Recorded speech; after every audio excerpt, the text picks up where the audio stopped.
কোনো সাজা হচ্ছে না, এইটাই আমাদের দুঃখ। আর দুঃখ থাকলে কি করবো বলুন, কেস তো আমি চালাচ্ছি না, কেস চালাচ্ছে দিদি। তাপসী মালিকের মৃত্যু এককালে বিরোধী নেত্রী মমতা বন্দ্যোপাধ্যায়ের শাসক বিরোধী আন্দোলনের অন্যতম অস্ত্র ছিল। এমনকি ক্ষমতায় আসার পর সিঙ্গুরে তাপসী মালিকের মূর্তিও স্থাপন করে তৃণমূল। সিঙ্গুরের আক্ষেপ, সবই হয়েছে, শুধু শাস্তি পায়নি তাপসীর হত্যাকারীরা।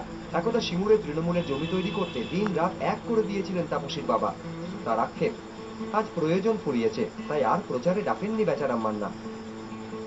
ব্যাচে আমাকে প্রচারেও ডাকে না। দুঃখ আমার এইখানেই লাগে, কারণ 2008-এ তো আমি